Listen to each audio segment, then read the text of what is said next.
کہ یہ نہیں ہے کہ ہم اپنی رشتے اور اپنے جو کلوز ریلیشنز ہیں ان کو سائڈ لائن کریں.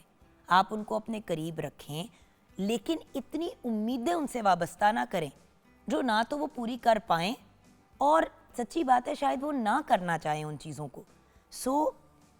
دوسروں سے ایکسپیکٹیشنز رکھنے کے بجائے اپنے ذات کو پازیٹیو کریں اور اپنے آپ کو خود مختار اور انڈیپینڈنٹ کریں.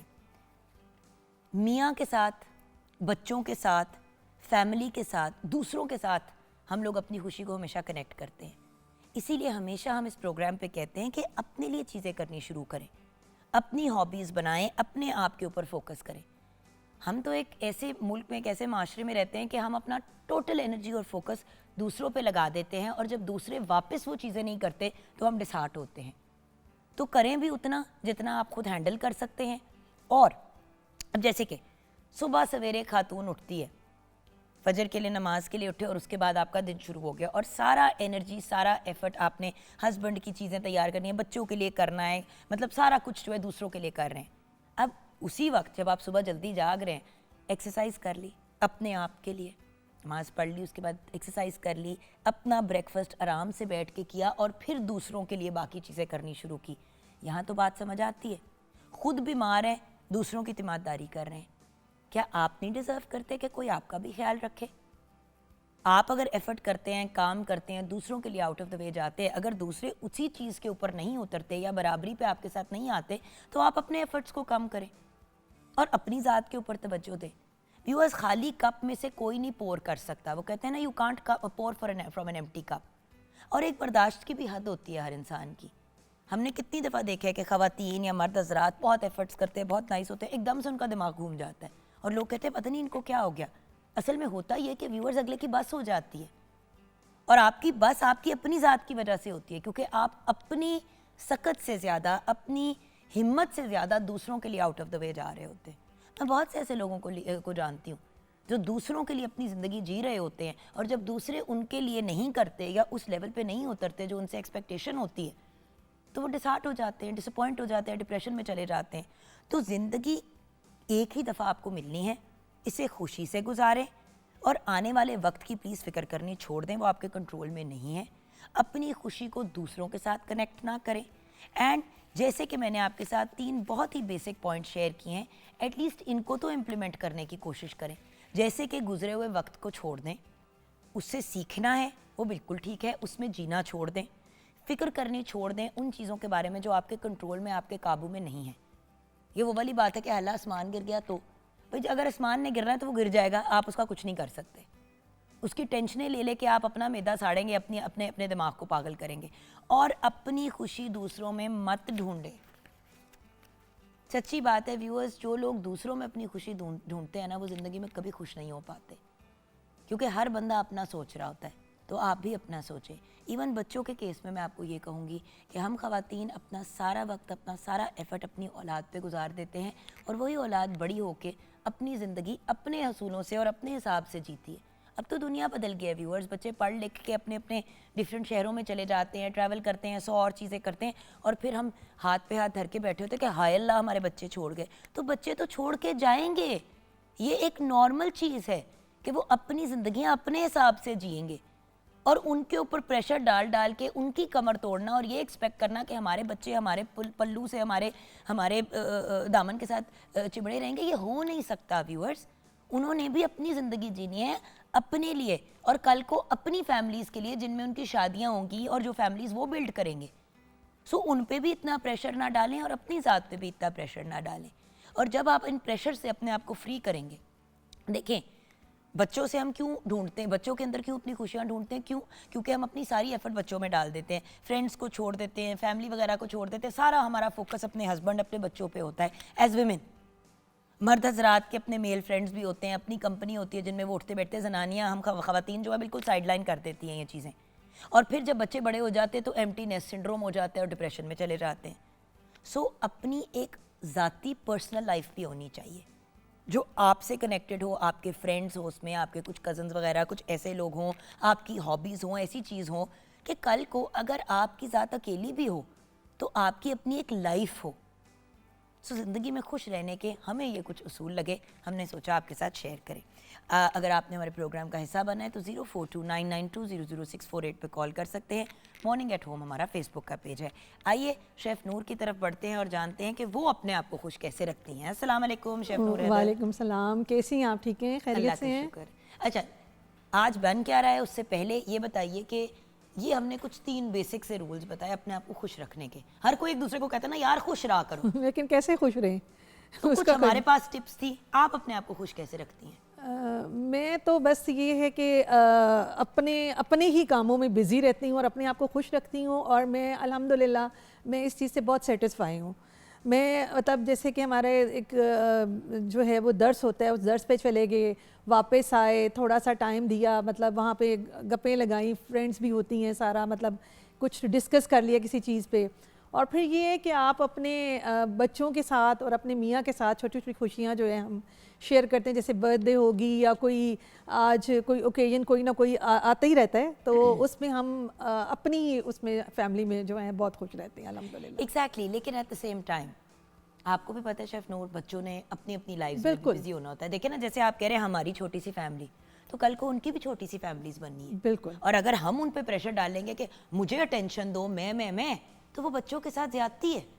کیونکہ دیکھیں ان کا رائٹ ہے کہ وہ اپنی فیملی کو بھی توجہ دیں کرنے لگے. 90% آج کل فیملیز میں شادیوں میں پرابلمس کیا ہوتے ہیں کہ گھر والے پیرنٹس جو ہیں, لڑکی کے ماں باپ ادھر, لڑکے کے ماں باپ ادھر, ہمیں ٹائم دو, ہمیں ٹائم دو. او بھائی, وہ ایک دوسرے کو ٹائم دیں گے, اپنے رشتے کو مضبوط کریں گے, تو کل کو آپ کے جوگے اور ان کے جوگے ہوں گے. جی بالکل. سو اس چیز پہ تھوڑا سا ہم لوگوں کو بھی ایز پیرنٹس توجہ دینی چاہیے. بالکل.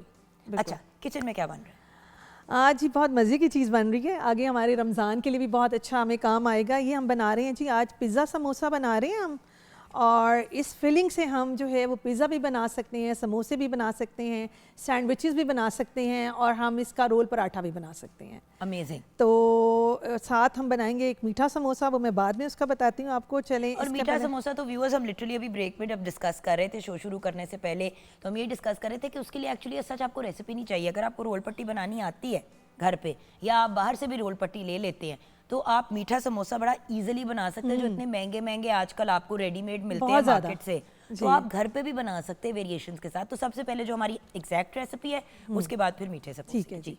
ہمیں چاہیے جی مرغ کا گوشت 1.5 کپ, پیاز چاہیے چاپ 1/2 کپ, زیتون چاہیے کالے 1/2 کپ, کارنز چاہیے 1/2 کپ, مشروم 1/2 کپ, ٹماٹوز اس کے سیڈز نکال لینے 1/2 کپ, شملہ مرچ 1/2 کپ, پیزا ساس حسب ضرورت, موزریلا اینڈ چیڈر چیز 2 کپس, اورگینو 1 چائے کا چمچ, کٹی ہوئی لال مرچ 1 چائے کا چمچ.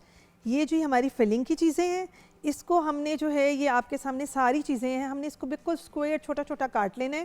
اور جو ہے ہم نے چکن کو بریسٹ فلے اس کے ہم نے سائڈز کاٹ کے اس کو ہیمر سے تھوڑا پتلا کیا, اور اس کے بعد اس میں 2 ٹیبل اسپون یوگرٹ اور 1 ٹیبل اسپون لیمن جوس اور 1 ٹیبل اسپون تکا مسالہ ڈال کے ہم نے اس کو میرینیٹ کر لیا.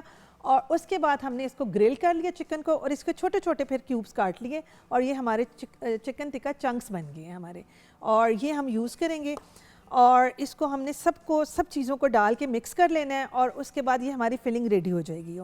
اور اس کی جو پٹی بنانی ہے اس کے لیے یہ ہمیں مطلب جو میدا ہے ہم نے آدھا گھنٹہ پہلے بھون کے رکھنا ہے, تاکہ اس کے پیڑے اچھی طریقے سے بن جائیں, اور اس کو ہم بیل کے, اور اس کو جو ہے اس کو ہم نے کور کیا اور کلنگ فوائل میں. اور اس کے لیے ہمیں چاہیے جی میدا 2.5 کپ چاہیے میدا, تیل ہمیں چاہیے 5 کھانے کے چمچ, نمک ہمیں چاہیے 1 چائے کا چمچ, اور باقی یہ تیل فرائی کرنے کے لیے اس کو ہم نے میدا, تیل اور نمک اس میں باؤل میں ڈال کے, اور تھوڑا تھوڑا پانی ہم نے ڈال کے, ٹیپ واٹر, اگر تھوڑی بہت زیادہ سردی ہے تو تھوڑا سا ہلکا سا نیم گرم کر لیں, اور ہلکا ہاتھ سے اس کو گوندتے رہیں, اور پتلا نہیں کرنا, ڈو کو سخت گوندنا ہے. جب آپ آدھے گھنٹے کے لیے رکھیں گے تو یہ خود بخود جو ہے وہ نرم ہو جائے گی. اور اس کے ہم نے 3 ٹیبل اسپون لے کے اس میں سے اور ایک چھوٹا پیڑا بنانا ہے, اور پیڑا بنا کے ہم نے اس کو بیلنا ہے, اور بیل کے ہمارے پاس انچی ٹیپ ہے, 7 انچز کی روٹی ہم نے رکھنی ہے, 7 انچز کی روٹی رکھنی ہے ہم نے, اور اس کو سینٹر سے کاٹ کے اور اس کا سموسا بنا لینا, اور پیزا کی یہ فلنگ کرنی ہے, اور فلنگ کر کے اور اس کو ہم ہلکی آنچ پہ ڈیپ فرائی کریں گے, اور ہم اس کو پھر سرو کر دیں گے فرائز کے ساتھ. اور اگر آپ نے فریز کرنا ہے تو نیچے آپ کلنگ فوائل بچھائیں, اور اوپر تھوڑا سا میدا اسپرنکل کریں, اور سموسوں کو فریز کر دیں. جب یہ فریز اچھے طریقے سے ہو جائے تو پھر اس کو زپ لاک میں ڈال کے آپ رکھ دیں. اس کو پہلے ٹرے میں فریز کرنا ہے اور اس کے بعد زپ لاک میں ڈالنا ہے. میٹھا سموسا یہی فلنگ یہی وہ ڈو ہوگی اور اسی کو بیلنا ہے اور اس میں آپ کوئی بھی چیز ڈال سکتے ہیں, جیسے کہ آپ چاکلیٹ کا جو اسپریڈ ہوتا ہے وہ ڈالیں, اس میں سے بنانا کا ایک سلائس ڈال دیں بیچ میں اور اس کو ڈال کے تھوڑی دیر فریزر میں رکھیں, تھوڑے سخت ہو جائیں اور اس کو ڈیپ فرائی کر لیں. اس میں نٹس ڈال لیں, آپ بادام ڈال لیں, پستے ڈال لیں, کاجو ڈال لیں, کوئی بھی چیز ڈال لیں. اور اس کو جو ہے وہ آپ کو پتہ ہے رمضان میں کریونگ ہوتی ہے کچھ میٹھا کھانے کے, تو یہ سب سے بیسٹ جو ہے نا آپشن ہے آپ کے لیے کہ آپ میٹھے سموسے بنائیں بچوں کے لیے بھی اور اپنے لیے بھی. اور وہی والی چیز ہے نا, like we were talking with سوجی کا حلوہ بنا لیا, تھوڑا سا ڈرائی سا, اس میں صرف یہ ہوتا ہے چاشنی نہیں ڈالتے, اس کو ڈرائی چینی ڈالتے ہیں, اس میں ڈرائی چینی ڈال کے اس کو مکس کر دیا, وہ ڈال دیا تو تھوڑا سا کھویا ڈال دیا اس کے بیچ میں, ایگزیکٹلی, اور یہ اتنی اچھی مطلب یہ نا option. And then you take Nutella, you put a little bit of that, مطلب کوئی بھی چاکلیٹ کی وہ جو ہوتی ہے وہ ڈالی. بٹ ایک بات ہے, تھک والا ڈالتے ہیں, جو بہت زیادہ جس طرح آپ کو ساس والی مل جاتی ہے بوتلوں کے اندر چاکلیٹ ساس وغیرہ, وہ نہیں ڈالنی کیونکہ وہ 1 سیکنڈ میں لیک آؤٹ کر جاتی ہے. سو وہ ڈالی. ایک آپ نے بنانا کا پیس کٹ کر کے ڈال دیا. میری ایک دوست ہے وہ کیا کرتی ہے, وہ 1 پیس اسٹرابری کا 1 پیس کیلے کا چھوٹا چھوٹا ڈال کے اوپر سے وہ ڈال کے اس کو رول پٹی میں ریپ کر دیا اور اس کو پھر فریزر میں ڈال دیا. وہ اچھے سے فریز ہو جاتا ہے. آپ نے لٹرلی اس کو کوئکلی فرائی کر کے نکال دیا. زیادہ فرائی کرو بھی تو وہ پگھل کے باہر آ جائے گا. لیکن اس کو جب نوٹیلا ڈال کے ہم اس کو سموسوں کو صرف 5 منٹ کے لیے فریز ضرور کریں گے, پھر فرائی کریں. آسم. تو اب ہم نے کچھ ٹریبیوٹس بھی پیش کرنے ہیں, اس کی طرف بھی بڑھتے ہیں. آپ جانتے ہیں ویورز, پاکستان ٹیلی ویژن نیٹ ورک پہ ہماری ایک ہمیشہ سے ایفرٹ رہتی ہے کہ ان لوگوں کو ضرور یاد رکھیں جن کی ڈیتھ اینیورسریز, جن لوگوں نے کنٹریبیوٹ کیا ہے ٹو پاکستان یا ٹو دا میڈیا. سو آج استاد غلام حسن شگن کی ڈیتھ اینیورسری ہے. جیسے کہ آپ جانتے ہیں, آپ ایک کلاسیکل سنگر تھے. آپ کا تعلق فیمس قواریار گھرانے سے تھا. امرتسر میں آپ پیدا ہوئے, لیکن انڈیپینڈنس کے بعد آپ نے پاکستان کی جانب مائیگریٹ کیا. ریڈیو پاکستان کے ساتھ آپ نے بہت کام کیا. آپ نے نہ صرف سب کانٹیننٹ, انفیکٹ یورپ میں بھی بہت مقبولیت حاصل کی. آپ نے فرینچ میوزیکالوجسٹ کے ساتھ بھی کام کیا. آپ کو across the border different award سے نوازا گیا اور گورنمنٹ آف پاکستان کی طرف سے آپ کو پرائڈ آف پرفارمنس اور ستارہ امتیاز سے بھی نوازا گیا. آپ کی ڈیتھ 3 فیبروری 2015 کو ہوئی. دین ایک اور بہت ہی پیاری, بہت ہی میٹھی پرسنالٹی جن کے ساتھ میرا پرسنلی ایک بہت ہی کلوز تعلق تھا. میں نے اپنے پہلے ایکٹنگ کے پروجیکٹس میں سے جو پہلا پروجیکٹ کیا, بلکہ دا فرسٹ ایکٹنگ پروجیکٹ جو میں نے لاہور میں کیا, ستم اس کا نام تھا, اس میں انہوں نے میرے فادر کا رول ادا کیا. آج خیام سرحدی صاحب کی ڈیتھ اینیورسری ہے. خیام سرحدی صاحب ایک بہترین T V, radio and film کے آرٹسٹ تھے. 1948 میں آپ پیدا ہوئے. ازیاز سرحدی آپ کے فادر تھے جو بہترین اسکرپٹ رائٹر اینڈ ڈائریکٹر تھے. خیام سرحدی صاحب نے cinematography, English literature and fine arts میں ماسٹرز کیا تھا. آپ ایک ہائیلی ایجوکیٹڈ اور بریلینٹ پرسنالٹی تھے. آپ نے اپنے فنی کریئر کا آغاز البتہ تھیٹر سے کیا.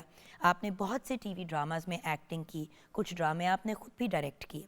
آپ کے فیمس ڈراموں میں جیسے کہ وارث ہے, لازوال ہے, اس کے علاوہ اور بھی بہت سے بریلینٹ پروجیکٹس ہیں. آپ کو نگار award, P T V national award اور پرائڈ آف پرفارمنس سے نوازا گیا. آج ہم خیام سرحدی صاحب کو بھی یاد کر رہے ہیں جو 3 فیبروری 2011 کو اس دنیا سے رخصت ہوئے اور بہت ینگ ایج پہ اس دنیا سے رخصت ہو گئے. ہم سب کے لیے ایک بہت بڑا لاس, ایک بہت بڑی ٹریجڈی تھی. پرسنلی بھی لائک آئی سیڈ, کیونکہ پہلا پروجیکٹ ان کے ساتھ کیا اور لٹرلی انہوں نے ایک طرح سے بیٹی ہی بنا لیا. اینڈ ان کے گھر بھی بڑا میرا آنا جانا رہا ایک سرٹن پیریڈ آف ٹائم کے لیے. پھر میں بھی کام میں مصروف ہو گئی اور میری بڑی ریگریٹ ہے لائف کی کہ جو ان کا لاسٹ ٹائم تھا, ایون دو ان کی سڈن ڈیتھ ہوئی تھی, بٹ جو لاسٹ ان کا ٹائم پیریڈ تھا اس دوران میری ان سے اتنی ملاقاتیں نہیں تھیں.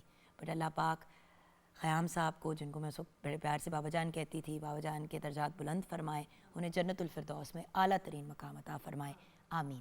آئیے ویورز بریک کی طرف پڑھتے ہیں. بریک کے بعد جب واپس آئیں گے تو بچوں کی اتنی باتیں ہو رہی تھی, تو بچوں سے ریلیٹڈ ہی ہمارا ٹاپک ہے بریک کے بعد کا, لیکن صحت سے ریلیٹڈ. اور میں ریکویسٹ کروں گی کہ آپ سب یہ سیگمنٹ ضرور دیکھیے گا.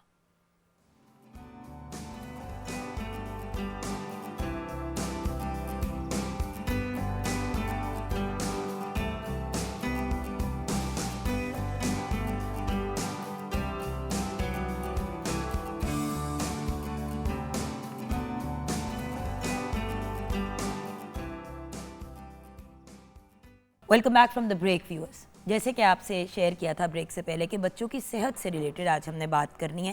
اور ویورز آج کا ٹاپک بہت امپورٹنٹ ہے کیونکہ یہ ایک میجر پوائنٹ آف کنسرن بھی ہے اور اس ٹاپک پہ بارے میں نالج ہونا بہت ضروری ہے. جیسے کہ آپ جانتے ہیں ڈائبٹیز کی شرح ہمارے ملک میں بہت زیادہ بڑھتی چلی جا رہی ہے. ٹائپ 1 ٹائپ 2 دونوں کے بارے میں آج ہم بات کریں گے. اور یہ جو ایک کنفیوژن رہتی ہے نا 24 گھنٹے, کہہ دیتے ہیں کہ ڈائبٹیز ہے لیکن یہ نہیں پتہ ہوتا کہ کون سی والی ہے. ایک ڈائبٹیز میں انسولین لگائی جاتی ہے اور ایک ڈائبٹیز میں انسولین نہیں لگائی جاتی لیکن میڈیسن دی جاتی ہے. اب کیا ہے, اس کو مینیج کرنے کے کیا طریقے ہیں؟ Obviously viewers, I'm not a doctor but we have a brilliant doctor with us. ایک ہائیلی اکمپلشڈ انڈوکرینالوجسٹ ہمارے ساتھ ہیں, ڈاکٹر عاطف منیر. السلام علیکم ڈاکٹر صاحب. جی وعلیکم السلام.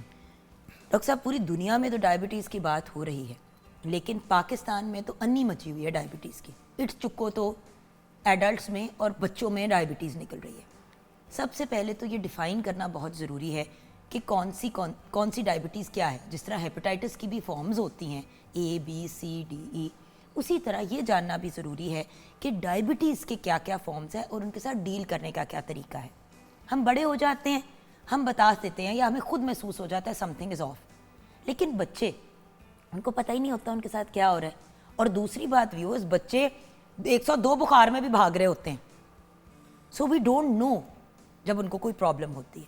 تو ڈاکٹر صاحب ڈائبٹیز ٹائپ 1 جس کو شوگر بھی کہتے ہیں, ذیابطیس بھی کہتے ہیں, یہ کیا ہے؟ سب سے پہلے تو یہ ایکسپلین کریں اور پھر کس ایج گروپ کے بچوں کو ہوتی ہے.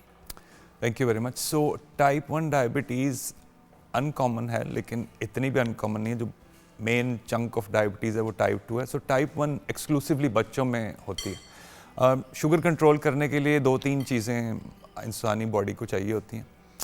ایک اس میں ڈائٹ کا رول ہے, ایک اس میں ایکسرسائز کا رول ہے, پھر یہ کہ شوگر کنٹرول کرنے کے انسولین ہارمون, سب سے جو کی ہارمون ہے شوگر کنٹرول کرنے کے لیے وہ انسولین ہے. سو ٹائپ 1 ڈائبٹیز میں یہ ہارمون بننا مکمل طور پر بند ہو جاتا ہے اور انسولین کا بدلہ صرف انسولین سے ہوتا ہے. جہاں تک آپ نے علامات کی بات کی, سو پیرنٹس کو دیکھنا چاہیے کہ کیا ان کا بچہ بار بار واش روم تو نہیں جا رہا پیشاب کرنے, کیا اس بچے کو بہت زیادہ پیاس تو نہیں لگ رہی, اور تیسری علامات میں یہ ہے کہ کیا اس بچے کا وزن بہت تیزی سے کم تو نہیں ہوتا جا رہا. یہ 3 علامات ہیں جو ٹائپ 1 ڈائبٹیز کی جسے کہتے ہیں کہ کور علامات ہیں.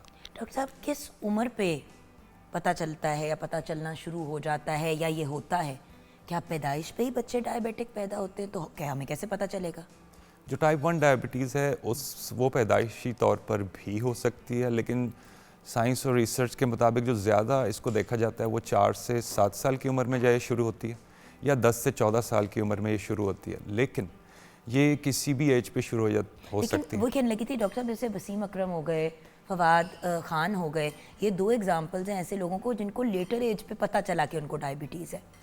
شاید پہلے سے تھی, پتہ نہیں تھا. بالکل لیٹر ایج پہ بھی ڈائگنوز ہو سکتی ہے, لیکن یہ جو ٹین ایج ہے اور یہ جو 4 سے 7 والی ایج ہے اس پہ میکسیمم یہ سامنے آتی ہے.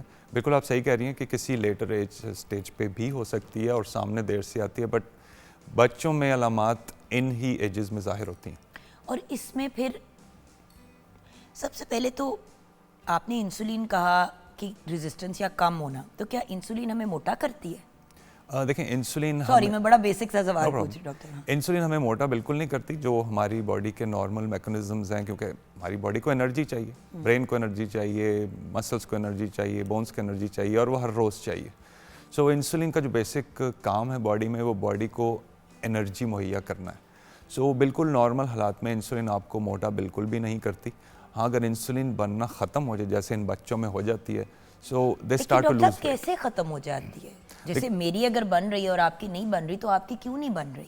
اس کا ریزن کیا ہے؟ اس کا جو ایگزیکٹ ریزن ہے وہ ابھی تک کی ریسرچ کو ایگزیکٹ ریزن معلوم نہیں ہو سکا. ہو سکتا ہے آنے والے ٹائمز میں ریسرچ کے ساتھ معلوم ہو جائے. جو ابھی تک نون ہے وہ یہ ہے کہ آپ کا جو امیون سسٹم ہوتا ہے جسے قوت مدافعت کہتے ہیں, فار ریزنز ان نون, بغیر کسی نون وجہ کے وہ آپ کی انسولین بننے آنے والے جو خلی ہیں لبلے میں, پینکریاز میں, ان کو ڈسٹرائے کر دیتا ہے, کمپلیٹلی ڈسٹرائے. سو جب وہ بالکل مکمل طور پر ختم ہو جائیں گے تو انسولین بننا بند ہو جائے گی. اور اس کا مطلب یہ نہیں کہ بچے کا پورا امیون سسٹم جو ہے وہ خراب ہو گیا, فار ریزنز ان نون جو ابھی تک نہیں پتہ ہے. جیسے کہ تھائرائیڈ کچھ لوگوں کا نہیں کام کرتا, باقی سارا سسٹم ٹھیک ہوتا ہے, ایگزیکٹلی ہائپو ہو جاتا ہے یا ہائپر ہو جاتا ہے, باقی سب کچھ اوکے ہوتا ہے, صرف انسولین بننا بند ہو جاتی ہے. تو ڈاکٹر صاحب اس کی تشخیص کیسے کی جاتی ہے؟ کیونکہ آپ کو پتہ ہے آدھے سے زیادہ وقت ماں باپ ڈاکٹر پہ اسی نہیں لے کے جاتے کیونکہ ان کو ہوتا ہے ہائے اللہ بچے کو سوئیاں لگیں گی, پتہ نہیں اس کا کس قسم کے ٹیسٹ ہوں گے, کوئی آپریشن نہ کر دیں. تو تھوڑا سا ایکسپلین کریں گے کہ اس کی تشخیص پھر کیسے ہوتی ہے؟ دیکھیے جی سمپل ہے, شوگر کی تشخیص تو ایک بلڈ ٹیسٹ پہ ہو جاتی ہے. جو امپورٹنٹ چیز ہے وہ یہ ہے کہ اگر پیرنٹس کو لگ رہا ہے کہ ان کے بچے میں یہ علامات جو ہم نے ابھی پیاس اور پیاس پیشاب, بہت لگ رہی ہے, بار بار بچہ واش روم جا رہا ہے اور اس کے وزن کم ہو رہا ہے, یہ 3 چیزوں کے لیے ویورز آپ نے مطلب اپنی آبزرویشن کو رکھنا ہے. اچھا ٹھیک ہے, ایک تو یہ بات ہو گئی. اچھا پھر اس کے بعد پوری تشخیص کا طریقہ ڈاکٹر صاحب بتائیں. دیکھیں تشخیص بالکل سمپل ہے. اب تو گلی محلے لیبارٹریز موجود ہیں, اپنے ڈاکٹر پہ یا لیبارٹری پہ لے کے جائیں اور سمپل اس کا بلڈ شوگر ٹیسٹ کروا لیں, اور وہ اگر ایک خاص حد سے زیادہ ہائی ہے اور وہ علامات بھی ہیں جو بھی ہم نے ذکر کیا, سو ڈائبٹیز کا ڈائگنوسس کنفرم ہو جاتا ہے. کیا یہ ماں باپ کی وجہ سے ہوتی ہے؟ دیکھیں جو ٹائپ 1 ڈائبٹیز ہے اس میں موروثیت کا رول تقریباً نہ ہونے کے برابر ہے. اور اکثر پیرنٹس ہم سے پوچھتے ہیں کہ ڈاکٹر صاحب ہماری فیملی میں تو ہم میں سے تو کسی کو بھی شوگر نہیں ہے, تو بچے کو کیسی ہوگی؟ سو جو ٹائپ 1 ڈائبٹیز ہے, بچوں والی ڈائبٹیز ہے, اس میں موروثیت کا ایلیمنٹ بہت کم ہے, نہ ہونے کے برابر ہے. سو اسی لیے پیرنٹس کو زیادہ الرٹ لینے کی ضرورت ہے کہ چاہے ان کی فیملی میں نہیں بھی ہے اور اگر بچے میں علامات آ رہی ہیں تو فوراً سے پہلے اس کا شوگر ٹیسٹ کروائیں. اچھا اب پتہ چل گیا کہ ہے, ماں باپ ڈر جاتے ہیں.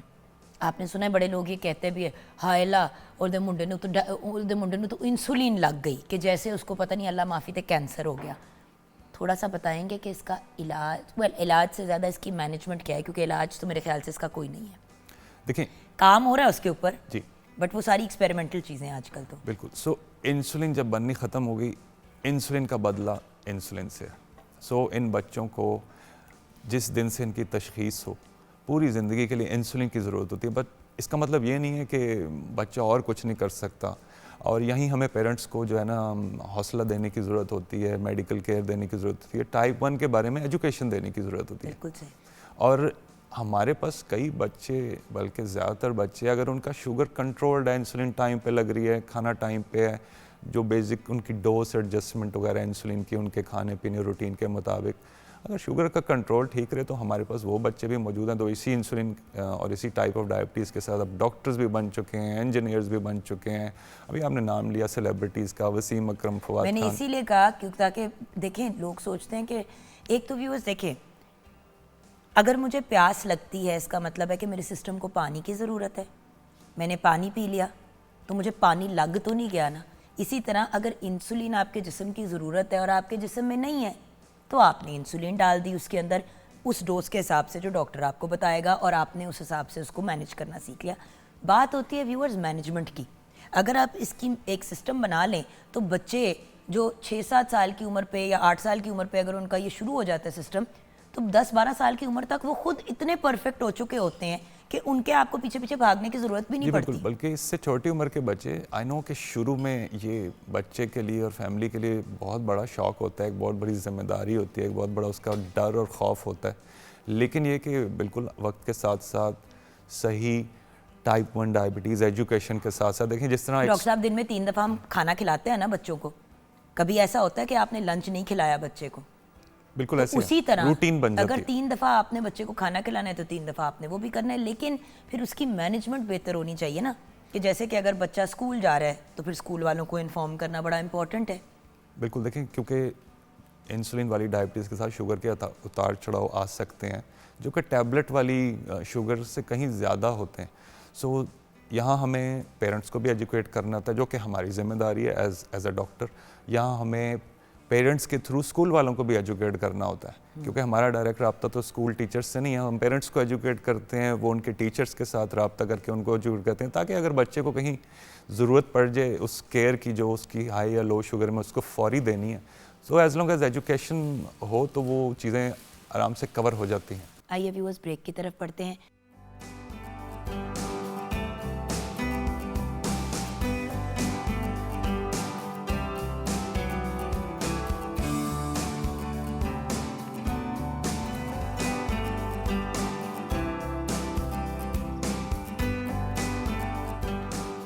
Welcome back from the break viewers. Doctor Atif Munir, brilliant endocrinologist ہمارے ساتھ ہیں.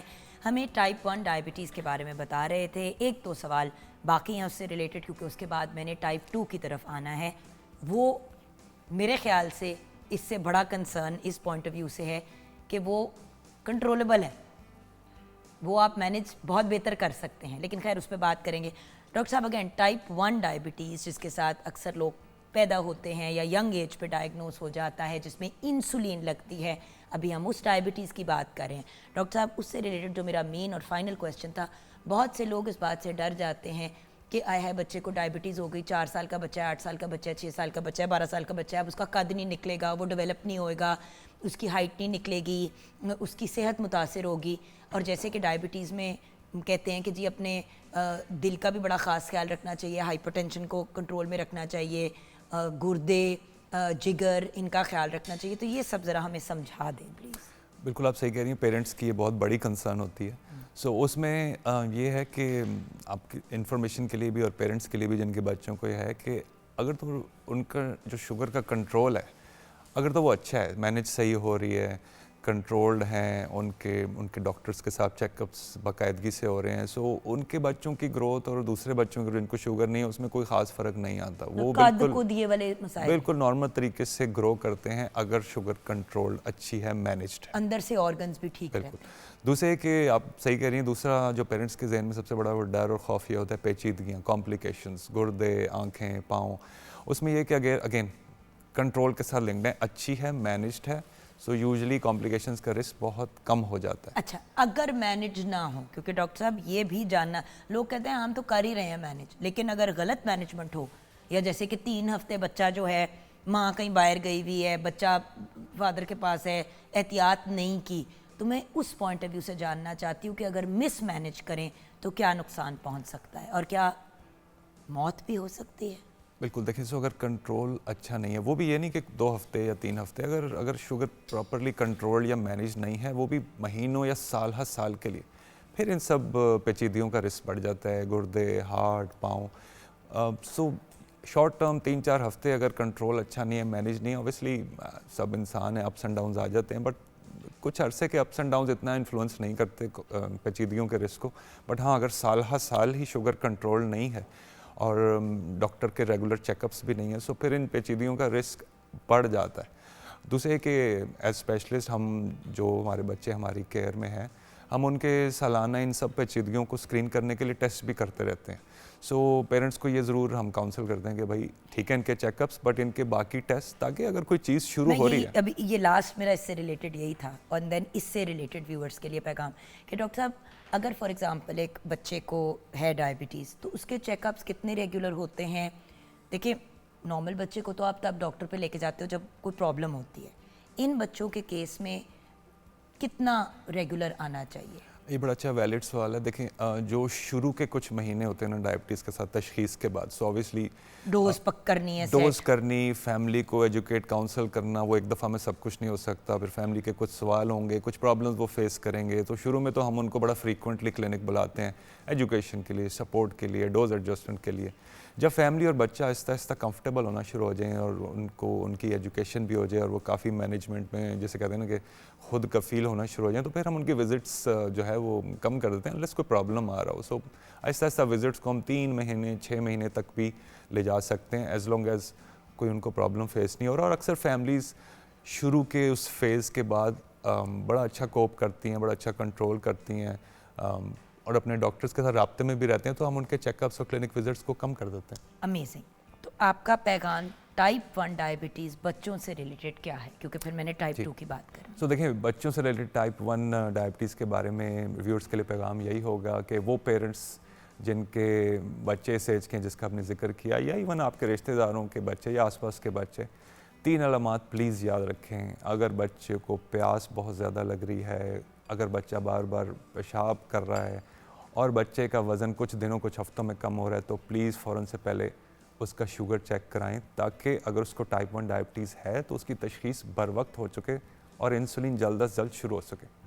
دوسرا پیغام ان پیرنٹس کے لیے جن کے بچوں کو ٹائپ 1 ڈائبٹیز ہے, پلیز آپ نے حوصلہ نہیں ہارنا. اچھی کنٹرول, اچھی ٹائپ 1 ڈائبٹیز کے بارے میں ایجوکیشن اور آگاہی اور ڈاکٹر سے رابطہ رکھ کے آپ کا بچہ باقی بچوں کی طرح ایک بالکل نارمل اور صحت مند زندگی گزار سکتا ہے.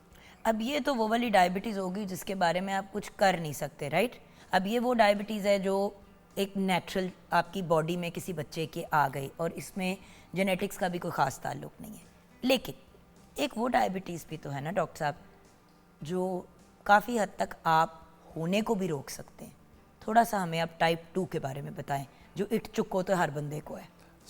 بالکل آپ نے صحیح کہا. ٹائپ 2 وہ ہے جو کنٹرول بھی ہو سکتی ہے, پریونٹ ہو سکتی ہے, اس سے بچا جا سکتا ہے, اور یہ آپ کے لائف سٹائل سے ریلیٹڈ ہے. اور جس طرح ہم سب بڑوں کا لائف سٹائل انہیلدی ہوتا جا رہا ہے, وہی شفٹ جو ہے اب ہمارے بچوں میں ٹرانسفر ہو رہی ہے.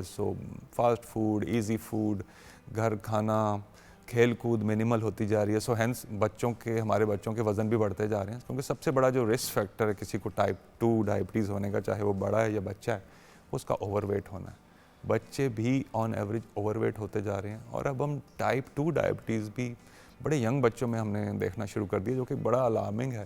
10-12 سال کے بچے انتہائی اوور ویٹ اور ٹائپ 2 ڈائبٹیز. تو ڈاکٹر صاحب اس کی علامات کیا ہیں؟ ٹائپ 2 ڈائبٹیز میں اور کیا اکثر اس میں بھی انسولین لگتی ہے؟ یہ اس کی کیا کہانی ہے؟ دیکھیں, ٹائپ 2 ڈائبٹیز میں بچوں کی یا بڑوں کی انسولین, جو اپنی انسولین ہے ان کی, وہ بالکل نارمل بن رہی ہوتی ہے, وہ باڈی اس کو یوز نہیں کر پا رہی. عام طور پہ اس ٹائپ آف ڈائبٹیز کے ساتھ کوئی خاص علامات آتی نہیں, کیونکہ انسولین ان کی بن رہی ہوتی ہے, تو علامات کو بہت زیادہ یا بہت شدید ہوتی نہیں. اگر علامات آنا بھی شروع ہو جائیں تو وہ بڑی مائلڈ سی ہوتی ہیں, جس کو ہم اکثر کوئی موسم چینج ہے, کوئی ہے, وہ کو تھکاوٹ ہو رہی ہے, فٹیگ ہو رہی ہے, کو پاؤں سن ہو رہے ہیں, وہ علامات جس کو ہم بڑی ایزیلی نارمل زندگی میں اگنور کر دیتے ہیں. اس طرح کی علامات ہوتی ہیں. بڑا ان کامن ہے کہ ٹائپ 2 میں بھی وہی علامات ہیں جو ٹائپ 1 میں, کو پیاس, پیشاب, ویٹ, کیونکہ ویٹ لاس اتنا ہوتا نہیں, کیونکہ یہ تو ہوتی ہی اوور ویٹ ہونا سے ہے.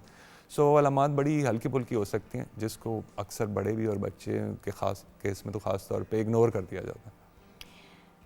What do we do doctor صاحب؟ سلوشن بتائیں مجھے. سلوشن دیکھیں, اس ٹائپ آف ڈائبٹیز کا جو بیسٹ سلوشن ہے وہ prevention. Healthy eating, physical activity, چاہے واک ہو, ایکسرسائز ہو, بچوں کو انکریج کریں کھیل کود کے لیے, پلے گراؤنڈ خالی پڑے ہیں. لیکن ڈاکٹر صاحب کچھ بچے جینیٹکلی پری ڈسپوزڈ ہوتے ہیں موٹاپے کی طرف, یہ بھی تو پرابلم ہے. جینیٹیکلی پری ڈسپوز ہوتے ہیں, کیونکہ موٹاپا جو ہے وہ ان کا موروثی جو ہے فیملیز میں رن کر رہا ہوتا ہے. آبویسلی موروثیت ایک فیکٹر ہے موٹاپے کا, لیکن موٹاپے کے جو 2 مین فیکٹر ہیں, وہ اس کا ریموٹ کنٹرول ہر بچے اور فیملی کے اپنے ہاتھ میں ہے. وہ ان کا کھانا پینا ہے اور وہ ان کی فزیکل ایکٹیویٹی ہے. تو لائف سٹائل کیا ہونا چاہیے ایسے لوگوں کا, جیسے کہ اگر آپ بچے کو لے کے آئے ہیں ڈاکٹر کے پاس کہ ڈاکٹر صاحب اس کا تو بہت اونچا آیا ہے HbA1c کے, مطلب وہ پچھلے 3 مہینے کا جو ایک ٹیسٹ آتا ہے, ایک نمبر آتا ہے, وہ آپ نے کیا, بچے کا بہت ہائی آ گیا, ہائیلی پری ڈائبیٹک, مطلب بالکل بارڈر پہ, یا ڈائبٹیز, اب اس میں کیا علاج ہوتا ہے پھر؟ دیکھیے, اس میں چاہے بچے ہوں یا بڑے ہوں, اور کیا یہ ریورسبل ہے؟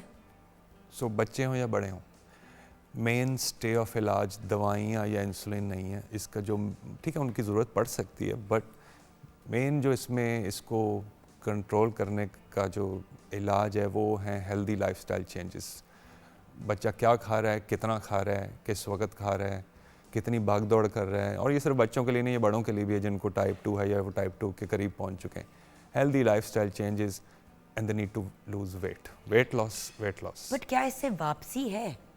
کیونکہ پہلے کہتے تھے ایک دفعہ ہو گئی ڈائبٹیز تو ہو گئی, ٹائپ 1 کی بات ہوتی تھی, لیکن ٹائپ 2 کے بارے میں اب سننے کو آ رہا ہے کہ جی آپ ڈائبٹیز سے اپنے آپ کو پری ڈائبیٹک اور اس سے نیچے لے کے آ سکتے ہیں. از دیٹ پاسبل کہ ہو گیا, دوائیاں آپ کی شروع ہو گئیں, کیا دوائیاں چھوٹ سکتی ہیں اور واپس جا سکتے ہیں آپ؟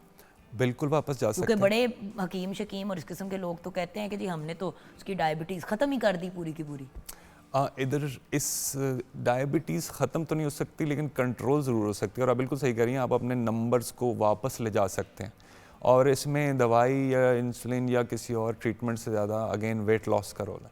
آپ ویٹ لاس کریں تو آپ کی شوگر جو ہے وہ انتہائی ویل کنٹرولڈ ہو جائے گی, اتنی ویل کنٹرول ہو جائے گی, اور یہ سائنس بھی کہتی ہے. بٹ ڈاکٹر صاحب پریگننسی میں بھی ایک ڈائبٹیز ہوتی ہے, میں اس پہ بھی آپ سے بات اس لیے کرنا چاہوں گی بیکاز میں جب نور کے ساتھ پریگننٹ تھی, مجھے بیڈ ریسٹ پہ ڈال دیا گیا. سچی بات ہے, میں نے احتیاط نہیں کی. Also it was a later pregnancy in life, she is 4 now ماشاء اللہ. تو آئی بیکیم ڈائبیٹک, اینڈ میرا تو دنیا ہی مطلب مجھے لگا جیسے میرے پاؤں کے نیچے زمین نکل گئی جب مجھے ڈاکٹر نے کہا کہ you have become diabetic now and I was like how, but میں تو بہت فٹ ہوں. And I looked at myself اینڈ میں نے کہا 40 کلو وزن بھی تو چڑھ گیا ہے, کلو, پاؤنڈس نہیں کلو. اور ادھر سے میں اپنے آپ کو واپس لائی ہوں, اور اب اللہ کا شکر ہے میرے نمبرس بہت سالڈ ہیں, وے بلو پری ڈائبیٹک, اور میں پریگننسی سے پہلے پری ڈائبیٹک کی کیٹیگری میں تھی.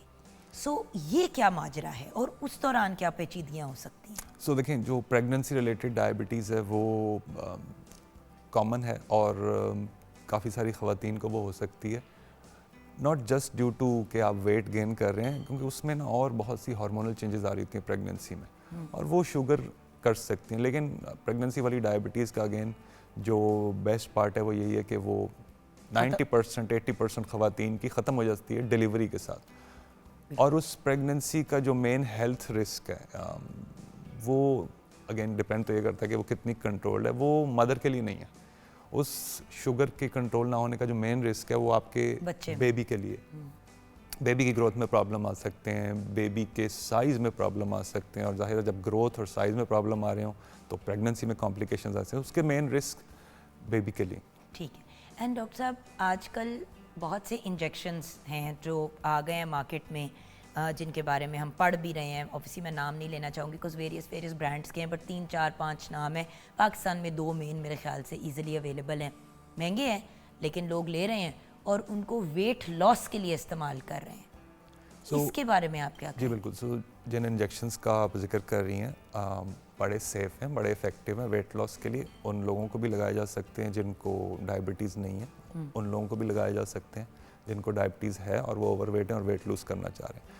صرف میسج صرف یہ ہوگا کہ اوبیسلی یہ انجیکشن ہر ایک کے لیے نہیں ہے, اور ڈاکٹر کے پرسکرپشن سے اپنے ڈاکٹر سے پلیز پہلے رابطہ کریں, اپنی اسیسمنٹ لیں, کیونکہ ہم اس کو ہر کیس میں یوز نہیں کر سکتے. اوبیسلی اس کے کچھ سائیڈ افیکٹس بھی ہیں اور کچھ کنڈیشن میں ہم اس کو نہیں بھی یوز کر کہتے ہیں کہ سکتے. لبلبا اڑ جاتا ہے, اوبیسلی اس کا چانس انتہائی کم ہے, بٹ ایک ڈاکٹر صرف یہ ایک کنڈیشن ہے, ڈاکٹر آپ کی جو اسیسمنٹ آپ کا اسپیشلسٹ کرے گا اس میں اور بڑی ہمیں چیزیں دیکھنی ہوتی ہیں کہ کیا اس شخص کو یہ انجیکشن دیا جا سکتا ہے کہ نہیں. اور دوسرے یہ کہ جیسے میں نے کہا کہ یہ ہر ایک کے لیے نہیں ہے, اور تیسری چیز یہ کہ جیسے اگین آپ اینڈوکرینالوجسٹ کے پاس جائیں, وہ آپ کو, اینڈ بائی دا وے اللہ کا شکر ہے ڈاکٹر صاحب پہلے تو کھلے مل رہے تھے, اب جب تک آپ کے پاس نسخہ نہیں ہے ڈاکٹر کو وہ دیتے نہیں ہیں دوائی. آئیڈیلی تو یہی ہونا چاہیے. اور دوسرا یہ کہ اگر اکثر لوگ اس انجیکشن کو صرف ایک شارٹ کٹ کے طور پہ استعمال کر رہے ہیں کہ کوئی بھاگ دوڑ اور کوئی پرہیز وغیرہ نہ کرنا پڑے. انجیکشن 2 مہینے 4 مہینے 6 مہینے 10 مہینے 12 مہینے آپ کے لیے کام کر لے گا. اور جو لوگ انجیکشن لگا بھی رہے ہیں ان میں ہم بیسٹ ریزلٹس انجیکشن کے انہی میں دیکھ رہے ہیں جو ساتھ کوشش بھی کر رہے ہیں ویٹ لیکن لاس سر کی. 2-3 سال 5 سال لوگ ٹرائی کر رہے ہیں یہ چیزیں لینا, کیا یہ سیف ہے؟ دیکھیں سائنس اور ریسرچ کے حساب سے سیف ہے. ابھی تک کوئی سیفٹی کنسرن 10 سال بھی لے لو, 10 سال بھی لے لو, ابھی تک سیفٹی کنسرن کوئی ریسرچ میں سامنے نہیں آئے. بٹ یہ کہ 5 ہوں یا 2 ہوں یا 10 ہوں, اس کے بعد تو ایک سٹیج پہ یہ کام کرنا چھوڑ دیتے ہیں, اور یہ ہمیں پتہ ہے اور یہ ہمارے سامنے ہوتا ہے. اس سٹیج پہ آپ کو اپنا جو ہیلتھی لائف سٹائل ہے وہ اس کا بوجھ خود ہی اٹھانا پڑے گا. سو بہتر یہ ہوگا کہ exercise, eat well and behave like a human being, and then if needed injection doctor add on کر دے گا, بٹ یہ ہیلتھی لائف سٹائل کا متبادل نہیں ہوگا. ڈاکٹر صاحب فائنلی آپ کا پیغام پیرنٹس کے لیے ٹائپ 2 ڈائبٹیز سے ریلیٹڈ, ٹائپ 1 تو ہم نے بتا دیا, ٹائپ 2 سے ریلیٹڈ ہمارے ویورز کو آپ کیا کہیں گے؟ ٹائپ 2 کے لیے جی دیکھیں پیرنٹس کے لیے پیغام وہی ہے جو بڑوں کے لیے ہے. اپنے بچوں کی ڈائٹ کا خیال کریں, ہیلدی کھانا ان کو کھانے دیں. ہم جنک فوڈ سے منع نہیں کرتے ہیں, بٹ جنک فوڈ کبھی کبھار ہو, ناؤ اینڈ دین ہو. اپنے بچوں کو واک, ایکسرسائز یا اسپورٹس میں ڈالیں. اوبیسلی بچے واک یا باقی چیزوں میں تو اتنے انٹرسٹڈ نہیں ہوتے, لیکن بچے جن چیزوں میں انٹرسٹڈ ہیں ان کو اس کی طرف پش کریں. بھائی خود آپ پارک جائیں, واک کریں, بچوں کو کھیلنے دیں. اچھل کود سے بڑا فرق پڑتا ہے. جنگل جم ہوتا ہے, یہ ہوتا ہے, وہ ہوتا ہے, پارک میں اور کچھ نہیں تو اور بچے بھی آئے ہوئے ہوتے ہیں. بچے ایٹ لیسٹ بھاگ دوڑ تو کرتے ہیں نا. فٹ بال بچوں کو پکڑا دیں اور چھوڑ دیں میدان میں, بالکل وہ ہر قسم کے کرتب کریں گے. ان کو انکریج کریں, اور وہ انکریج تبھی ہوں گے جب آپ بھی کوئی ہیلدی ایکٹیویٹی کر رہے ہوں گے. اگر آپ ہی ٹی وی کے آگے بیٹھے ہوئے ہیں اور آپ اپنے بچے کو کہہ رہے ہیں کہ جا کے فٹ بال کھیلو, تو آپ آئیڈیل رول ماڈل تو نہیں ہیں بچے کے لیے. سو ایک ایکٹیو لائف سٹائل, ایک پازیٹیو لائف سٹائل. ویورز دیکھیں, ایک وقت تھا جب ہر بندہ جو ہے وہ بس گھر میں ہی بیٹھا رہتا تھا, لیکن فزیکل ایکٹیویٹی اتنی زیادہ ہوتی تھی کہ وہ ان کو ایکسرسائز کے لیے جانا نہیں پڑتا تھا. اب مسئلہ یہ ہے کہ گھر میں اگر ہم بیٹھے ہوئے ہیں تو ہم لٹرلی صرف بیٹھے ہوئے ہیں, صفائی, جھاڑو پوچھا, چیزیں, ہر چیز کے لیے آسان چیزیں آ گئی ہیں, بندہ بیٹھے بیٹھے جو اپنے سارے کام کر لیتا ہے. ایز اے رزلٹ ویٹ بڑھتا چلا جاتا ہے. جسم کی ضرورت ہے کہ اس کو ایکٹیو کریں اور اس کو موو کریں. بیٹھے بیٹھے تو کوئی چیز بھی ہو تو اس کو زنگ لگ جاتا ہے, تو اپنے, اور آپ کے مسلس سلیک ہو جاتے ہیں. سو دا پوائنٹ از اپنے آپ کو ایک اچھا ایگزامپل بنائیں, جائیں پارک. اکثر لوگ کہتے ہیں نا بچوں کو چھوڑ کے کیسے ایکسرسائز کریں. او بھائی بچوں کو ساتھ پارک لے کے جاؤ, آپ اپنی واک کریں یا رننگ کریں, بچے آپ کے پارک میں کھیل رہے ہیں, آپ کی نظروں کے سامنے ہے, وہ بھی سیف, آپ بھی سیف, بچوں کی بھی آؤٹنگ ہو گئی, ایک ہیلدی ایکٹیویٹی بھی ہو گئی. ڈاکٹر صاحب جب تک ہم یہ ایفرٹ, پارکس خالی پڑے ہوتے ہیں, صرف شام کے ٹائم آپ کو 1-2 گھنٹے ہوتے ہیں جب آپ کو نظر آتا ہے کہ لوگ دھوپ سے لوگ ڈر رہے ہیں. بھائی اگر آپ کو اتنا دھوپ کا کنسرن ہے, میں تو دوپہر کو 2 بجے بھی واک پہ, ڈاکٹر صاحب مجھے اگر ونڈو ملے ایکسرسائز کی, میں کیپ پہن لیتی ہوں, اچھا سا سن بلاک, سن اسکرین لگا کے نکل جاتی ہوں. اور ہم سب نے یہ اپنے لیے کرنا ہے, یہ کسی اور کے لیے نہیں ہے, یہ آپ کی اپنی ہیلتھ کے لیے. So thank you so much doctor صاحب. ویورز, آج ہمیں ڈاکٹر عاطف منیر نے جوائن کیا, بریلینٹ اینڈوکرینالوجسٹ. ان کو آج بلانے کا مین مقصد یہ تھا کہ ٹائپ 1 اینڈ ٹائپ 2 کا آپ کو ڈفرینس بتا دیں, اور یہ بتا دیں کہ بچوں میں ٹائپ 2 کی شرح بہت زیادہ بڑھ رہی ہے, اور اگر ٹائپ 1 ہے تو رائٹ ٹائم پہ اس کو ڈائگنوز کر کے علاج کرنا, اور اگر انسولین کی جسم کی ضرورت ہے جو ہماری باڈی نیچرلی بناتی ہے. یہ وہ والی بات ہے کہ اگر آپ کا جسم خون نہیں بنا رہا اور آپ کو خون کی کمی ہے تو آپ کو اس کے لیے آئرن یعنی کہ فولاد لینی پڑے گی. آپ نہیں لیں گے تو آپ انیمک ہو جائیں گے اور کسی میجر پرابلم کا فیس کریں گے. اسی طرح انسولین اگر جسم کی ضرورت ہے تو آپ نے اس کو وہ چیز دینی ہے. نہیں دیں گے تو آئی ایم سوری, پھر آپ اپنے بچوں کی یا اپنے گھر کے فیملی ممبرس کی لائف سپین کو خود چھوٹا کر رہے ہوں گے. چھوٹی سی بریک کی طرف جائیں گے, بریک کے بعد جب واپس آئیں گے تو آج ہم ٹریبیوٹ پیش کریں گے بریک کے بعد چودھری رحمت علی کو, جو تحریک پاکستان کے ایک بہت بڑے نیشنل ایکٹیوسٹ تھے. آپ ہمارے ساتھ رہیے گا.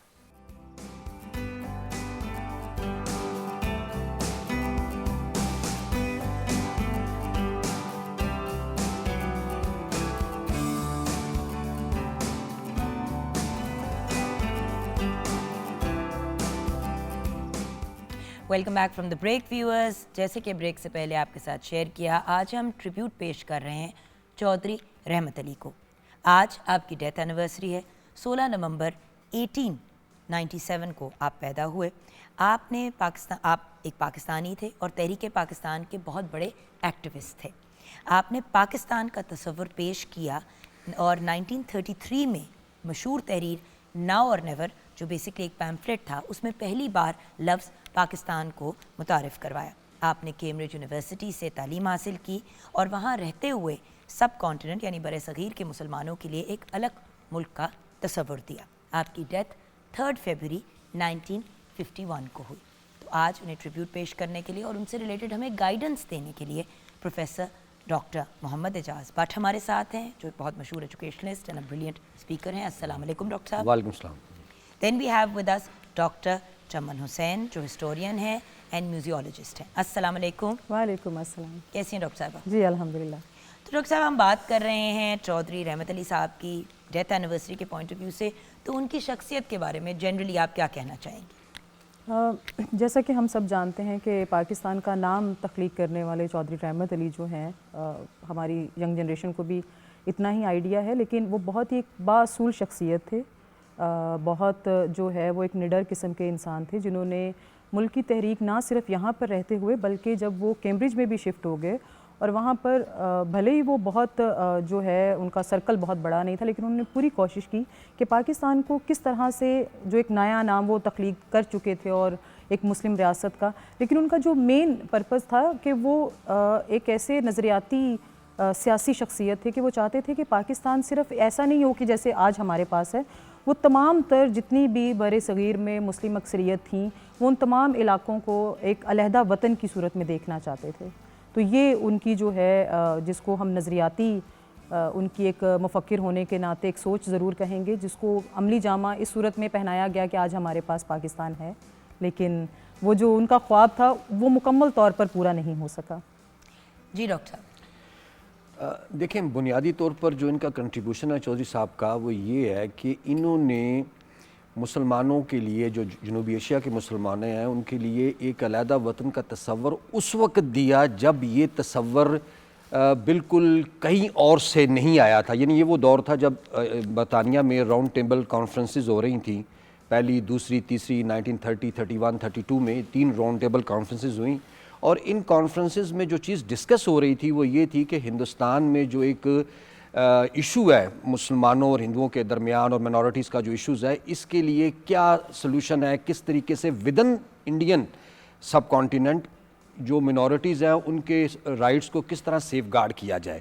اس میں سیپریٹزم کی کوئی بات نہیں تھی. علیحدہ اس وقت چودھری رحمت علی نے جو تحریر آپ نے بات کی, اس کا ٹائٹل تھا, جو پیمفلٹ انہوں نے پبلش کیا نو آر نیور کے ساتھ, اس کا جو سب ٹائٹل تھا وہ یہ تھا, are we going to live or perish forever ایور, کیا ہم اب مرنے کے لیے, زندہ رہنے کے لیے ہمیشہ کے. یعنی یہ انہوں نے کویسچن کیا کہ اب ہمارے لیے ایک علیحدہ وطن, اور وطن کیا اچھا پاکستان کا جو آپ دیکھیں نا یہ جو لفظ ہے, اس میں اگر آپ ایک ایک اس کے حرف پر غور کریں تو انہوں نے اس میں ان علاقوں کو جو میجر مسلم میجورٹی ایریاز تھے, جس میں پی پنجاب ہے, اے افغانیہ سے مراد خیبر پختونخوا یا جو اس وقت نارتھ ویسٹ فرنٹیئر پروونس تھا, اسی طریقے سے ایس سندھ کے لیے ہے, اور ٹی این تان بلوچستان کے لیے ہے. تو انہوں نے باقاعدہ طور پر مسلم میجورٹی ایریاز کو سامنے رکھ کے یہ پاکستان, اور پاکستان کو اگر آپ اس کا لفظی مطلب دیکھیں تو اس کا مطلب ہے لینڈ آف پیور, پاک لوگوں کی سرزمین. تو یہ نام انہوں نے اس وقت دیا, اور اس وقت جب کہ یعنی آپ یوں سمجھ لیں کہ پاکستان کا تصور دینے والے سب سے پہلے جنہوں نے جنوبی ایشیا میں مسلمانوں کے لیے پاکستان کے نام سے ایک علیحدہ مملکت کا تصور دیا وہ چودھری رحمت علی تھے, جو اس وقت کیمبرج یونیورسٹی میں لاء کے اسٹوڈنٹس تھے, اور وہ اس وقت موبلائز کر رہے تھے اسٹوڈنٹس کو وہاں سے. اور پھر انہوں نے 3 راؤنڈ ٹیبل کانفرنسز اٹینڈ کی, ان کی قائد اعظم سے بھی ملاقاتیں ہوئیں, علامہ اقبال سے بھی ملاقاتیں ہوئیں, اور وہ اس بات پر فوکس کرتے تھے, اور باقاعدہ انہوں نے ایک تحریک چلائی. یعنی جب یہ پمفلٹ پبلش ہوا تو اسی نام سے پاکستان نیشنل موومنٹ کے نام سے انہوں نے ایک تحریک چلائی, جس کا مقصد یہ تھا کہ مسلمانوں کے لیے اس خطے میں جہاں جہاں وہ میجورٹی میں ہیں وہاں ان کو آزادی اور خود مختاری ملنی چاہیے, وہ آزاد ملک کے حیثیت سے زندگی گزاریں, اسی سے ہمارے مفادات کا تحفظ ہو سکتا ہے. تو ان کا بیسک کنٹریبیوشن. اور پھر دیکھیں کہ آل انڈیا مسلم لیگ نے ان کے اس نام کو 10 سال بعد اڈاپٹ کیا. 1940 میں جب لاہور میں اجلاس ہوتا ہے جہاں پر پہلی مرتبہ آل انڈیا مسلم لیگ جو جنوبی ایشیا کے مسلمانوں کی نمائندہ تنظیم تھی, اس نے پہلی دفعہ یہ قرارداد پاس کی کہ ہم اب کسی اور فارمولے کو ایکسیپٹ نہیں کریں گے ایکسیپٹ دا سیپریٹزم, کہ مسلمانوں اکثریتی علاقوں پر مشتمل ایک علیحدہ وفاق وجود میں آئے, ایک یا ایک سے زیادہ. اور پھر اس کو لاہور ریزولوشن کا نام دیا, لیکن کچھ ہی عرصے بعد اس کا نام جو تھا پاکستان ریزولوشن ہو گیا. گویا چودھری رحمت علی کا نام آل انڈیا مسلم لیگ نے 10 سال بعد اڈاپٹ کیا, اور اسی نام پر پھر وہ تحریک چلی جو 7 سال بعد پاکستان کے قیام پر منتج ہوئی.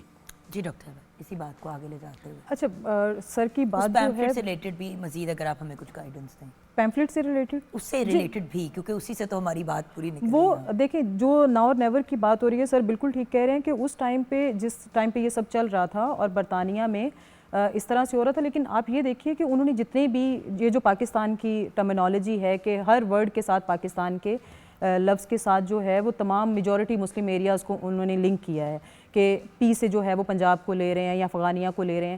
اسی طرح سے انہوں نے اور بھی بہت سارے جو ہمیں ایریاز نظر آتے ہیں, جس کو کنڈا کا کہہ لیں, سری لنکا کا کہہ لیں, یا ہم جو ہے وہ بہار کا کہہ لیں, اور بہت سارے ایسے علاقے تھے جن کو انہوں نے مختلف نام بھی دیے تھے, جس میں ہمیں جو ہے وہ فاروقستان بھی نظر آتا ہے, ہمیں حیدرستان نظر بھی آتا ہے, اس کے علاوہ ہمیں عثمانستان نظر بھی آ رہا ہے. تو یہ والے انہوں نے اس کے علاوہ اور بہت سارے نام دیے تھے.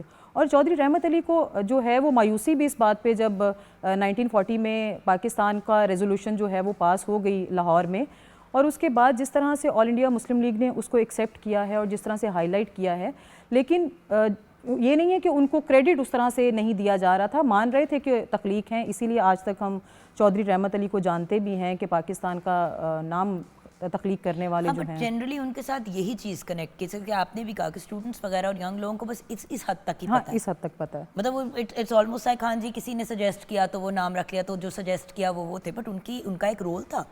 بالکل. اور کیونکہ دیکھیں ملک کسی بھی, جیسے کہ ہم ہمیشہ Quaid Azam Muhammad Ali Jinnah father of a nation and Allama Iqbal کو the fathers of a nation consider کرتے ہیں, رائٹ, مین لیڈرز. بٹ کسی مطلب نیشن صرف 2 لوگوں کی ایفرٹ سے تو نہیں بنتا, بالکل بھی نہیں. ان کے پھر کچھ ہوتے ہیں سپورٹ سسٹمز, اور پھر اس کے بعد آتی ہے عوام. وہ جو بیچ کے لوگ ہوتے ہیں وہ اکثر مس ہو جاتے ہیں. اسی بات سے آپ یہ دیکھیں کہ جو ناؤ اور نیور کا پیمفلٹ ہے, یہ ان میں چودھری رحمت علی کے ساتھ اور بھی لوگ تھے. ان کا ایک گروپ تھا, جو سرکل تھا, جو موٹیویٹ کر رہے تھے لوگوں کو کہ انڈیا میں برٹش کے خلاف اس طرح سے تحریک اٹھانی چاہیے اور کام کرنا چاہیے.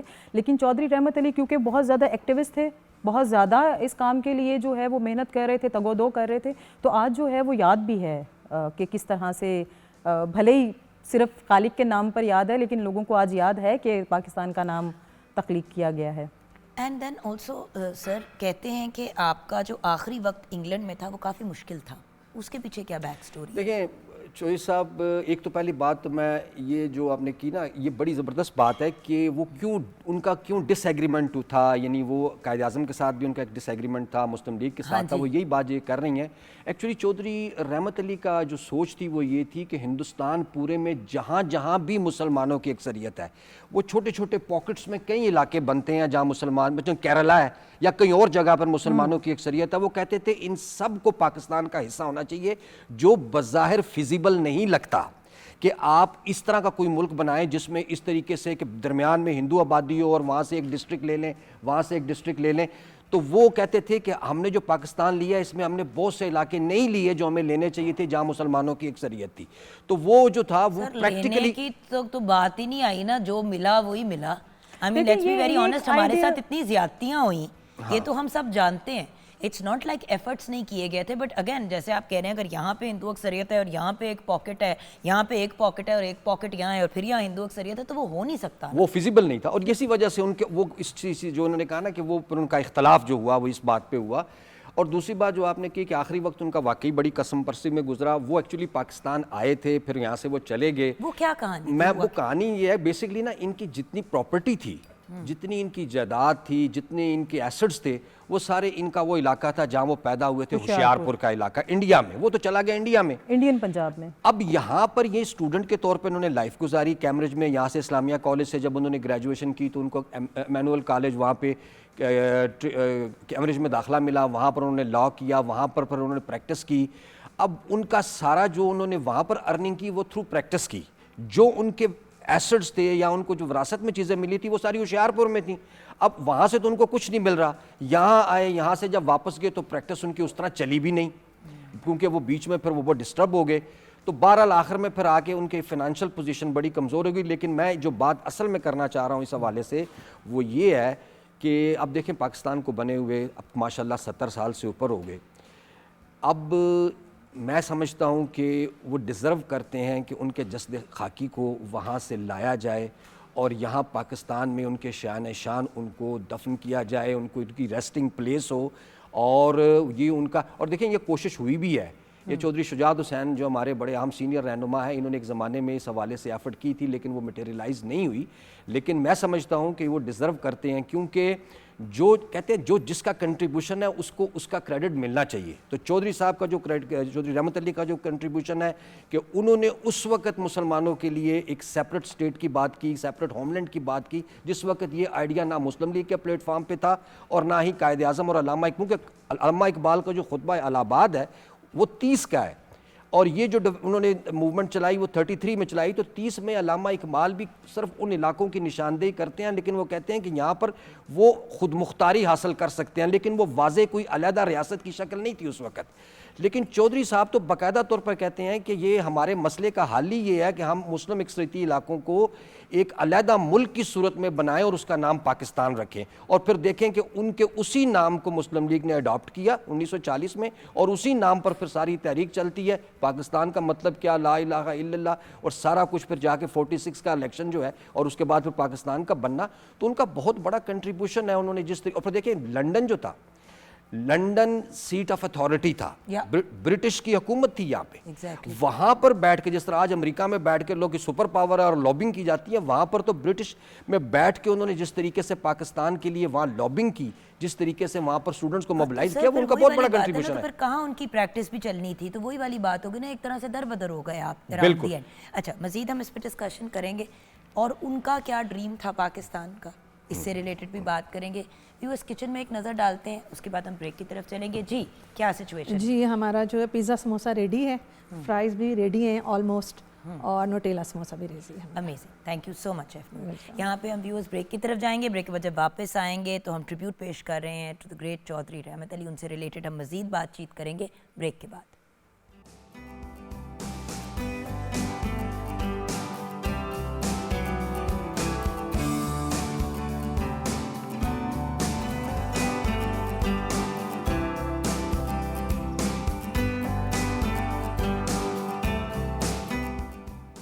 Welcome back from the break viewers. ہم ٹریبیوٹ پیش کر رہے ہیں چودھری رحمت علی کو, جو one of the national activist تھے, ون آف دا لیڈرز تھے. اگر کہیں تو یہ بات میرے خیال سے غلط نہیں ہوگی, کیونکہ ویورز دیکھیں فادر آف دا نیشن کا ٹائٹل تو قائد اعظم محمد علی جناح کو جاتا ہے, اور بہت سے لوگ علامہ اقبال کو بھی کہتے ہیں.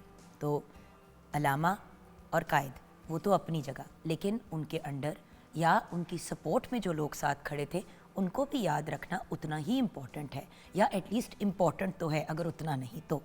تو ہمارے ساتھ گفتگو کرنے کے لیے پروفیسر ڈاکٹر محمد اعجاز بٹ ہیں, and then we have doctor Chaman Hussain. Doctor صاحبہ آپ یہ بتائیے کہ جو چودھری صاحب کا ویژن تھا پاکستان کے بارے میں, اس کے بارے میں آپ کی رائے کیا ہے؟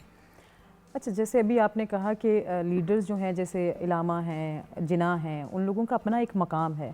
اسی طرح سے کبھی بھی جب بھی کوئی انیشیٹ کیا جاتا ہے, کوئی بھی کام ہو, کسی بھی چیز کی کسی موومنٹ کو لے کر ہو, تو وہ کوئی بھی اکیلا انسان نہیں کر سکتا. دیکھنا چے گویرا کی ہمیشہ بات کی جاتی ہے, کیوبا میں آج بھی ان کو یاد رکھا جاتا ہے, لیکن ان کے وہ اکیلے تو انہوں نے کیا نا جو کیا.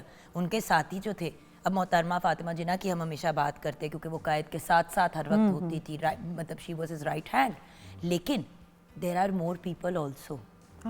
And we are absolutely agree on this, because everybody who are participating in All India Muslim League and who were working for the Pakistan's nation, they working with their heart and solely. اور ان کا جو یہ جو کام تھا, ہم اگر چودھری رحمت علی کی جو ہے ان کو لیڈر مانے بھی, تو اس میں میرے خیال میں کوئی مذائقہ نہیں ہے, کیونکہ وہ لیڈر تھے, انہوں نے پاکستان کے لیے کام کیا ہے. پاکستان کے لیے بھلے ہی تحریک ایک چل رہی ہے, اور ایک انہوں نے لوگوں کے جو ہے زبانوں پر ایک ایسا لفظ لا دیا جس میں پوری کی پوری کہانی بیان ہو رہی تھی. اور یہ کوئی آسان بات نہیں ہے کہ انہوں نے ایک دریا کو کوزے میں بند کر دیا کہ جو ہے پاکستان, اب جیسے سر کہہ رہے تھے کہ لینڈ آف پیور ہے, اور اس طرح سے اس کا مقصد یہ ہے کہ پورے اسلامی اقدار کے ساتھ, ثقافت کے ساتھ, اور شرعی جو لا ہیں ان کے مطابق ایک ایسی ریاست تخلیق کی جائے. اور چودھری رحمت علی کا ویژن بھی یہی تھا کہ جہاں جہاں پر بھی مسلمان ہیں ان سب کو ایک ایسی جگہ پرووائڈ کر دی جائے جہاں پر وہ ملک کے لیے اچھے سے کام کر سکیں, اور اسی ملک کے اندر اگر نان مسلمز ہیں تو ان کو وہ رسپیکٹ اور ریگارڈ دی جائے جو ہمیں ایز مسلمز ہندوستان میں نہیں مل رہی تھی. بالکل, یہ بھی ایک بڑا امپورٹنٹ پوائنٹ ہے. گرانٹیڈ اسلامی ریاست, لیکن اسلام ہمیں یہی سکھاتا ہے نا کہ برابری کے ساتھ چلو, رنگ نسل پہ آپ نے فرق نہیں کرنا, مذہب کے بیس کے اوپر بھی انفیئرنس نہیں کرنی. تو یہ بھی ایک بڑا امپورٹنٹ ایلیمنٹ ہے جو مجھے لگتا ہے کہ آج کل کے پاکستان میں کبھی کبھی ہم لوگ بھول جاتے ہیں کہ جو ہمارے نان مسلم کی کمیونٹی ہے, جو اب جن کو ہم مائنورٹیز کہتے ہیں, وہ جو سفید ہے ہمارے جھنڈے میں, ان کو ہم نے نہیں بھولنا. اور یہی وجہ ہے, کہتے ہیں کہ اگر آپ کو ترقی کرنی ہے تو تاریخ کو یاد رکھنا بہت ضروری ہے. اگر ہم تاریخ کو بھولنا شروع ہو جائیں تو پھر وہی حالات ہوتے ہیں جو آج کل مختلف ملکوں میں ہو رہے ہیں. تو تاریخ ہم اپنے ہیروز کے ذریعے ہی یاد رکھ سکتے ہیں, اور وہ ہیرو کوئی بھی ایک نہیں ہو سکتا. اس میں ہمارے پاس ایک لسٹ ہے جنہوں نے پاکستان کو بنانے میں, ان کو جو ہے عملی جامہ پہنانے میں اپنا کردار ادا کیا ہے. تو یقیناً چودھری رحمت علی جو ہیں اس لسٹ میں نمایاں کرداروں میں شامل ہیں. اوکے, ان کی جو ویژن تھی, جی دیکھیں ویژن بیسکلی کیا ضرورت محسوس ہوئی ان کو کہ انہوں نے اتنی کوشش کی, ایک باقاعدہ موبلائزیشن کے حوالے سے, اور ایک ان کی ہمیں جو اسٹرگل نظر آتی ہے. بنیادی طور پر اس کے پیچھے فیکٹر یہ ہے کہ وہ اسی طرح سوچ رہے تھے جس طرح کی سوچ قائد اعظم یا علامہ اقبال کی تھی کہ ہندوستان میں ایک ڈیموکریٹک ڈسپنسیشن میں, جہاں پر کہ برٹش گورنمنٹ آہستہ آہستہ ڈیموکریٹک پرنسپلز کو انٹروڈیوس کروا رہی ہیں, وہاں پر یہاں کے مسلمان مستقل طور پر ہندو میجورٹی کے سبجوگیشن میں رہیں گے اور وہ ان پر اپنی مرضی امپوز کریں گے. تو اس کا سلوشن اس کے علاوہ کوئی نہیں ہے کہ جہاں پر مسلمان میجورٹی میں ہیں کم سے کم وہاں پر ان علاقوں میں وہ اپنے معاملات میں آزاد ہوں اور وہاں پر وہ اس ایکسپلائٹیشن سے بچ سکیں جو ہندو میجورٹی، کیونکہ وہ جو سلسلہ واقعات کا چل رہا تھا اس بتا رہا تھا کہ کس طریقے سے ہندو اس پرانا جو مسلمانوں کی یہاں پر حکومت رہی یا وہ ایک ریونجفل موڈ میں نظر آتے ہیں یا ان کی سوچ اس طرح کی ہے، تو وہ سمجھتے تھے کہ یہ جس طرح میں نے کہا نا کہ اس کا جو سب ٹائٹل تھا وہ یہی تھا کہ are we going to live or perish forever ایور، ہم نے زندہ رہنا یا ہمیشہ کے لیے ختم ہو جانا، تو ہمیں سوچنا ہوگا اور ہمارے مسئلے کا حل جو ہے وہ اسی میں ہے کہ ہم ایک علیحدہ ملک بنائیں اور وہ ان علاقوں پر مشتمل ہو جہاں پر مسلمانوں کی اکثریت ہے ہندوستان میں۔ لیکن وہ ویژن آئیڈیلسٹک تھا سر، وہ ریئلسٹک نہیں تھا، جیسے کہ ہم تھوڑی دیر پہلے بات کر رہے تھے، بریک میں بھی ہم یہ ڈسکس کر رہے تھے، جیسے آپ نے بھی سمجھایا کہ دیکھیں it didn't make sense practically, اور اس پہ ایکچولی اختلاف بنتا نہیں تھا۔